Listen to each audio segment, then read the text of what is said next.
Welcome back ख़वातीन और हज़रात, आप देख रहे हैं इफ्तार के बाद आपके साथ। और अब हम आपकी मुलाकात कराएंगे एक शानदार पाकिस्तानी से। हमारे साथ हैं सना आसिफ।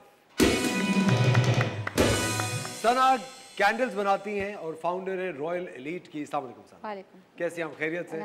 इस वक्त आप लोग भी देख रहे हैं आपके सामने ये बहुत खूबसूरत कैंडल्स रखी हुई हैं। सिर्फ देखनी है, उठानी नहीं है। नहीं, आप उठा सकते हैं, उसको महसूस कर सकते हैं। खराब हो जाएगी वो तो शो के बाद आपने उठानी है ना। आप सेटिंग ऐसे शो में ऐसी सेटिंग बना ली थी, बाद में आप एक आध देके जाएंगी, तर्स खा के देके जाएंगी। या आप एक और चीज भी कर सकते हैं, ये कैंडल जला के फेंक भी सकते हैं। नहीं, बहुत अच्छी स्मेल, बहुत अच्छी है माशाल्लाह। आपकी नाक तो बंद थी माशाल्लाह, यानी खुल गई। अच्छा, वैसे शेफ मुनीसा, आपसे एक छोटी सी इजाजत चाहता हूँ, मैं सना से बात कर लूँ? Thank you so much. हमें कहा होता ना इस तरह शो में, हम फिर भी करते है ना, क्योंकि पैसे तो मिल रहे हैं ना बैठने के। अच्छा चल सना, ये आपने सफर कब शुरू किया? ये 6 मंथ बैक मुझे शौक़ उठा। मेरे अंदर जो है वो थोड़ा सा आर्ट का बहुत शौक़ है, क्रिएटिविटी का। अच्छा, ये जो रेजिन्स की रहलें हैं, ये मैं देखा करती थी इंस्टाग्राम पे। ये मुझे पाकिस्तान में कहीं भी नहीं मिलती थी और मुझे बहुत शौक़ था कि मैं जो नई शादीशुदा हो रही हैं लड़कियाँ, उनके लिए जहेज़ के लिए दूँ या उनको एज अ गिफ्ट दूँ। ये जो आप कह रही हैं, जी रेजिन की रहलें कुरान।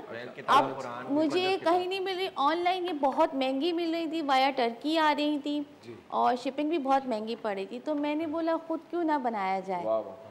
तो फिर मैंने इसका सामान ऑर्डर करा सारा बाहर से और यहाँ मैं बना रही हूँ फर्स्ट टाइम पाकिस्तान में, और माशाल्लाह से मैं अपनी कोशिश में कामयाब हो गई। उसके साथ मुझे ये कैंडल्स का शौक़ उठा।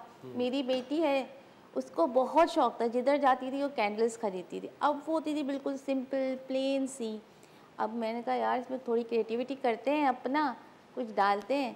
तो फिर ये आपके सामने मेरा काम है।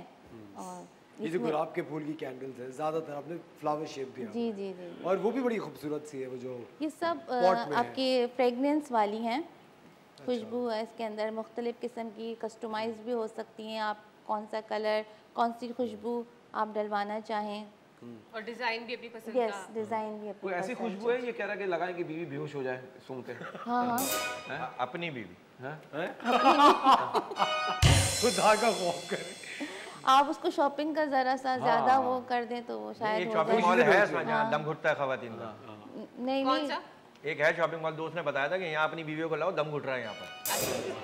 नहीं, वो खुशी से हो जाएंगी कि ईद आ रही है, चलो तुमको मैं लेकर चलूँ, जितनी चाहे। नहीं, मेरे ख्याल से आजकल कीमतें देख के वैसे ही दम घुटना शुरू हो जाता है हर चीज़ की। आपको पता है? नहीं, मैं आपको ऑनेस्टली बता रहा हूँ, अभी थोड़े दिन पहले मैं गया, बहुत ही कराची का जो सबसे बड़ा मॉल है उसमें गया, तो वहाँ पे एक इंटरनेशनल ब्रांड ने अपना आउटलेट खोला है। आप सोचे वहाँ जीन्स की कीमत कितनी थी? 45,000। नहीं करे यार, बंदा भी साथ था जो पहन के आएगा। क्या 45,000 रुपए बंदा था, लेकिन सिर्फ उसकी टांगे थी। अब महंगा नहीं था वो। एक तुम सब देखो, एक बंदा कह रहा है, ऑफिस गोइंग बंदा कह रहा है, तनख्वाह भी महंगाई जैसी होती, काश रोज सुबह उठो तो पता चला आज फिर बढ़ गई। क्या बात है, सही बात है, काश ऐसा होता।